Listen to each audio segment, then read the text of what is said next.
Olá amigos, muito bem-vindos a mais um vídeo do canal Apocalipse Oficial. Espero que você esteja apreciando essas resenhas que estamos fazendo do livro Grande Conflito.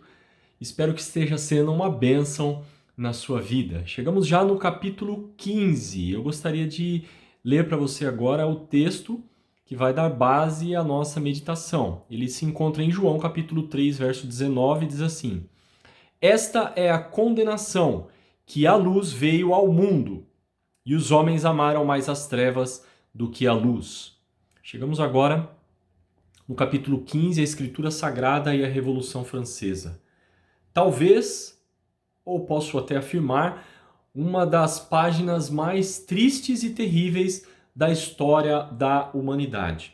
A reforma protestante tinha avançado em vários países, entretanto, em alguns,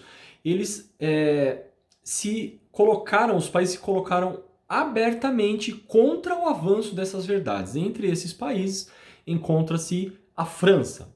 É-nos dito na página 265 o seguinte: esta guerra contra a Escritura Sagrada, prosseguida durante tantos séculos na França, culminou nas cenas da Revolução. Aquela terrível carnificina foi apenas o resultado legítimo da supressão da Escritura por parte de Roma. Uma das páginas mais tristes da história da humanidade foi realmente escrita ali durante a Revolução Francesa. Várias coisas ruins, terríveis aconteceram. E tudo isso estava predito pela profecia. E essa profecia encontra-se registrada em Apocalipse, no capítulo 11. Eu gostaria ali de fazer um breve resumo de alguns tópicos que Apocalipse capítulo 11 revelou sobre aquilo que aconteceria durante esse período da Revolução Francesa. Ali é dito, no capítulo 11 de Apocalipse, que as duas testemunhas deveriam fazer o seu trabalho durante um período de 42 meses. Esse período de 42 meses, profeticamente, é o mesmo que o período de 1260 anos, o período conhecido como a Idade Média. As duas testemunhas ali descritas são nada mais, nada menos do que o Velho e o Novo Testamento. Portanto, a Bíblia deveria sim fazer o seu papel durante esse período, só que ela faria esse trabalho de forma obscura, ou seja, na obscuridade. Clandestinidade, podemos dizer assim. E é exatamente isso que aconteceu. Durante a maior parte do tempo, a Bíblia foi lida, foi interpretada e entendida pelos povos das quais temos tratado ao longo de todos esses vídeos, mas sempre de forma escondida. Mas ela faria o seu trabalho. Entretanto, lá em Apocalipse, capítulo 11, diz que a besta que sobe do abismo lutaria contra as duas testemunhas, faria uma guerra contra ela e as venceria. E foi exatamente o que aconteceu, daqui a pouco a gente vai ver. O local desse conflito, diz a palavra do Senhor, seria o local que espiritualmente, portanto não é algo físico, não é algo real, espiritualmente a cidade se chama Sodoma e Egito. Sodoma e Egito. Então nós não podemos imaginar que seria em Sodoma e em Egito literalmente, mas espiritualmente. E o que representam Sodoma e Egito? Sodoma representa a licenciosidade, a perversão sexual, o simples abandono dos princípios de Deus. E o Egito significa o quê? O ateísmo. Exemplificado na célebre frase do faraó, que disse o seguinte: eu não conheço o Senhor, e nem tampouco deixarei ir a Israel. Então, Sodoma e Egito, que são ditos a cidade que faria essa guerra contra as escrituras sagradas, as duas testemunhas, podemos dizer que tinha essas duas características, licenciosidade e ateísmo. Ellen White, na página 269 do seu livro, ela diz que esta profecia teve exatíssimo e preciso cumprimento na história da França. Irmãos, a França é a única nação que tem registrado na história uma rebelião aberta contra Deus. É verdade que outras nações se rebelaram contra Deus ao longo da história, mas nenhuma deixou registrado, escrito nos seus registros, que ela efetivamente estava fazendo uma rebelião aberta contra Deus. Sabe o que a França fez? A sua Assembleia Legislativa emitiu um decreto dizendo que Deus não existe. Já pensou isso?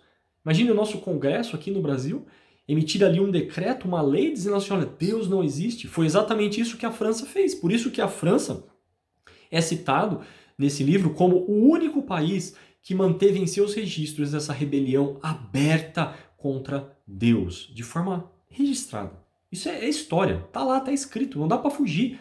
O bom da história é isso, que ela registra e pronto, fica para os anais. E a gente consegue depois verificar isso ao longo do período. Irmãos, crucificaram a Cristo na França, na pessoa dos seus seguidores. Mataram os mais puros, os mais cultos, as pessoas mais sábias da sociedade, os inteligentes dentre os franceses, e fizeram outras atrocidades. Eles mataram inclusive idosos e crianças. E aí você pode pensar, ai, meu Eduardo, mas isso já aconteceu ao longo da história. Sabe quando isso aconteceu, irmãos? Queridos, na época mais brilhante da ciência. Quando estava florescendo o mais alto, assim, as pessoas mais inteligentes da história que se tem registro é dessa época, lá do século XVIII. As pessoas mais cultas, exatamente nessa época que estavam acontecendo essas atrocidades de matarem idosos, crianças e fazerem com que as pessoas, inclusive, fugissem da França. O massacre de São Bartolomeu foi talvez o mais diabólico de todos. Durante 7 dias, eles invadiram a casa dos protestantes, tiravam os protestantes para a rua e matavam eles na rua. O sangue deles escorria pelas calçadas. Tamanho foi esse massacre, milhares e milhares de pessoas morreram durante a Revolução. Chegaram a declarar que Cristo era um impostor. Eles diziam o seguinte: esmagai o miserável. Está registrado na página 273. Imagine, irmãos, dizer de Cristo que ele é um impostor. Algumas pessoas podem até dizer, não acreditar, mas esmagai o miserável. Que ódio terrível que as pessoas tinham ao cristianismo. O dia de repouso durante a Revolução Francesa foi simplesmente eliminado. Não se guardava mais nem o sábado e não se guardava mais nem o domingo. Porque o domingo era o sábado espúrio, nós já falamos sobre isso. Mas nem o sábado nem o domingo. Na França eles fizeram o seguinte: agora nós teremos uma semana de 10 dias. E o 10º dia será separado e dedicado para orgia e blasfêmia. Orgia. Blasfêmia. Eles tinham um dia especial entre 10 para blasfemar de Deus. Fazer festas para blasfemar de Deus. Que terrível isso, irmãos. Todo culto religioso foi proibido. E um culto, a razão, foi instituído em seu lugar. Registra assim o livro, página 276. Mortais, isso a Assembleia Legislativa que declarou: cessai de tremer perante os trovões impotentes de um Deus que vossos temores criaram. Não reconheçais doravante outra divindade senão a razão. Entenderam? Cessem de ouvir esses trovões, que esse Deus é impotente. Deem glórias agora apenas a outra divindade. Essa divindade agora é a razão. Foi instituído ali na França o culto à razão, ao invés do culto sagrado a Deus. O resultado disso? As pessoas fugiram da França. As pessoas inteligentes, as pessoas cultas, que entendiam que isso era errado, fugiram da França. Foram fazer as suas vidas em outro lugar. E a França, irmãos, tornou-se um local pobre, de mendigos.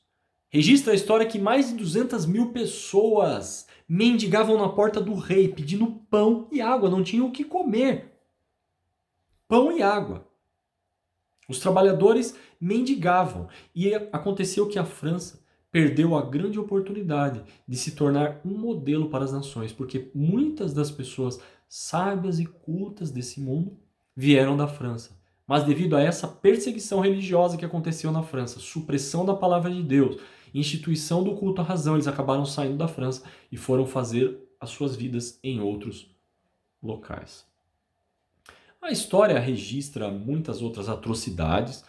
Como nós estamos fazendo é apenas um breve resumo, aconselho você mais uma vez a ler ou a ouvir o livro Grande Conflito. Não deixe de esmiuçar as gemas preciosas que tem ali. Mas o tempo não nos permite, para que o vídeo não fique tão longo. Eu vou resumir que mais tarde percebeu-se esse erro. Perceberam que a França estava indo por ladeira abaixo, vamos dizer assim. E eles permitiram novamente a fé em Deus e sua palavra. Ellen White registra na página 282 o seguinte: quando as restrições da lei de Deus foram postas de lado, verificou-se que as leis dos homens eram impotentes para assustar a avassalante onda da paixão humana, e a nação descambou para a revolta e anarquia. Eles perceberam isso. A anarquia que se institucionalizou ali na França, devido ao quê? As restrições da lei de Deus terem sido colocadas de lado. Ellen White diz que o erro fatal que trouxe semelhante desgraça aos habitantes da França foi a ignorância desta única e grande verdade, que a genuína liberdade reside dentro das prescrições da lei de Deus. Eu vou repetir essa frase porque é daqui que a gente vai pensar um pouquinho também na parte espiritual neste momento. Essa grande verdade, a genuína liberdade, ela reside dentro das prescrições da lei de Deus. Queridos, quando a lei de Deus, no seu todo ou em parte, é posta de lado, o que se segue é ruína, desgraça, anarquia.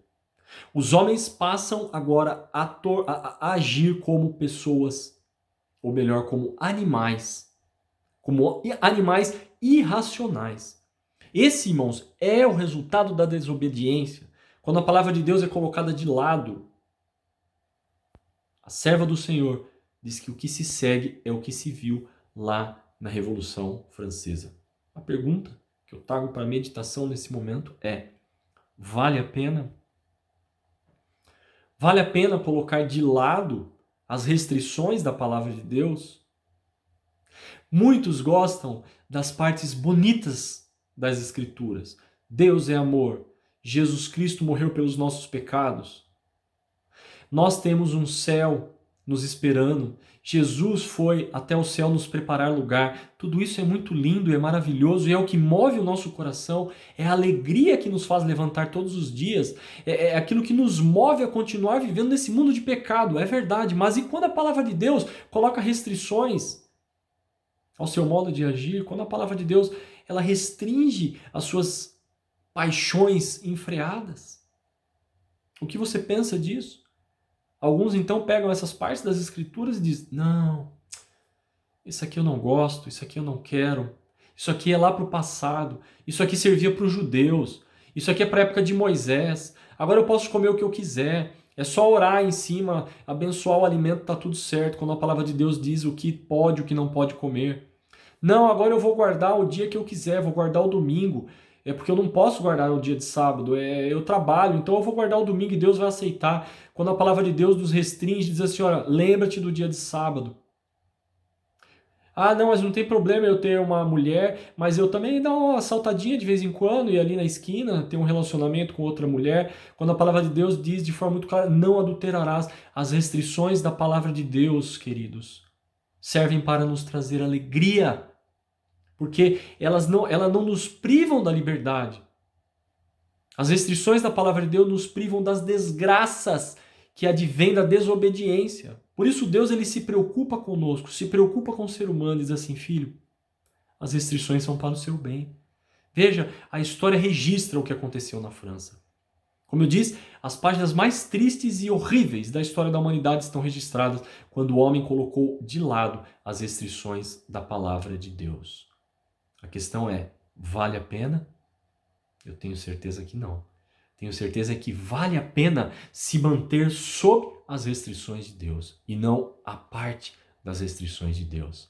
Que essa meditação alcance o seu coração nesse momento, aberto para receber as restrições, sim, da palavra de Deus, as suas promessas maravilhosas de um céu que temos nos esperando, mas também quando Deus nos restringe em vários momentos, é porque Ele quer o nosso bem. Que esse seja o desejo da sua vida. Não seguir apenas aquilo que é agradável ao seu coração, mas tudo aquilo que a palavra de Deus diz Assim diz o Senhor. Lembre-se, a luz veio ao mundo e os homens a rejeitaram.